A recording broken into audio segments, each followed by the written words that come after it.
আসলে আমি ভীষণ আনন্দিত যে আমাদের ফটো এক্সপো 25 এবং যেটা ইয়ে আমাদের কি বলে লেন্সেশনের উদ্যোগে এবং তার সঙ্গে আমার জেলা সেক্রেটারি ফটো 24 পরগনাস নর্থ যে ফটো অ্যাসোসিয়েশন তার প্রেসিডেন্ট এরা সব রয়েছেন এবং আরও বিশিষ্ট ফটো জার্নালিস্ট ফটো আর্টিস্ট এরা সবাই ছিলেন আজকের অনুষ্ঠানে। আমি যেটা আমাকে ভালো লাগলো যে আমি উদ্বোধন করতে পেরে খুব খুশি হলাম এবং আমি যেটা মনে করি যে আমাদের ফটোগ্রাফি এখন এমন একটা জায়গায় পৌঁছে গেছে। একটা সময় আমরা যখন কলেজে পড়ি, যেহেতু আর্ট কলেজে আর্টিস্টদের সঙ্গে ফটোগ্রাফি একটা আত্মিক যোগ আছে, যেটা প্রয়োজন হয় বিষয়টার আঙ্গিকতার জায়গা থেকে।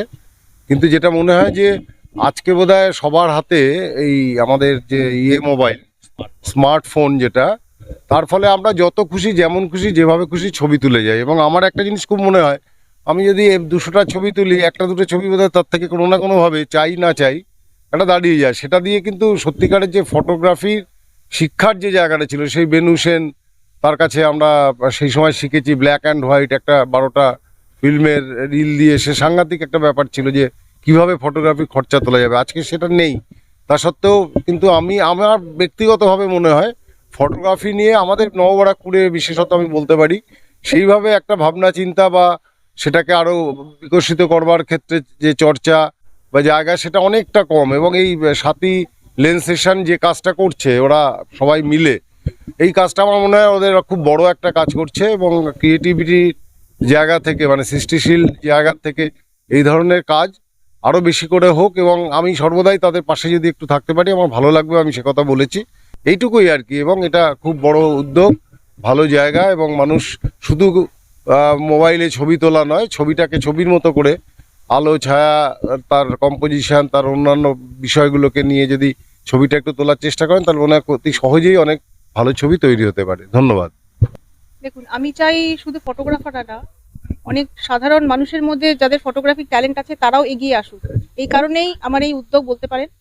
মানে আমাদের এখানে ফটোগ্রাফার নয় অথচ ফটো তুলতে ভালোবাসেন, ভালো ফটো তোলেন, ফ্রেম সেন্স আছে, অথচ এডিটিং জানেন না, এরকম প্রচুর ছবি পড়েছে যেগুলো আমি নিজের দায়িত্বে এডিটিং করে জাজমেন্টে পাঠিয়েছি। তাদের থেকেও প্রাইজ বেরিয়েছে। মানে আমি চাই আরো সাধারণ মানুষ ফটোগ্রাফির দিকে এগিয়ে আসুক। শুধু মানে মোবাইল ধরলেই যে ফটো হয় না, তার পেছনে যে অনেক পরিশ্রম লাগে, সেই ধারণাটা ওদের মধ্যে আমি ঢোকাতে চাই। আরো মানুষ এগিয়ে আসুক ফটোগ্রাফির দিকে। টোটাল 59 আর ছবি টোটাল পড়েছে 151।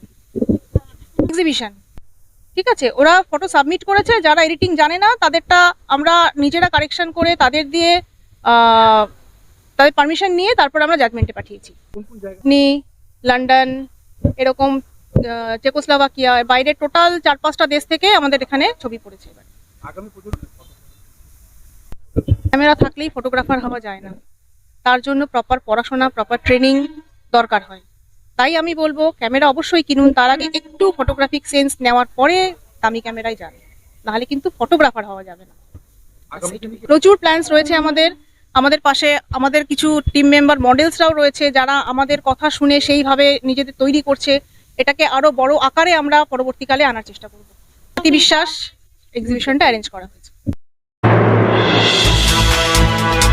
এতক্ষণ আপনারা দেখছিলেন নিউজ বাংলা টিভি। সঙ্গে থাকুন, দেখতে থাকুন নিউজ বাংলা টিভি।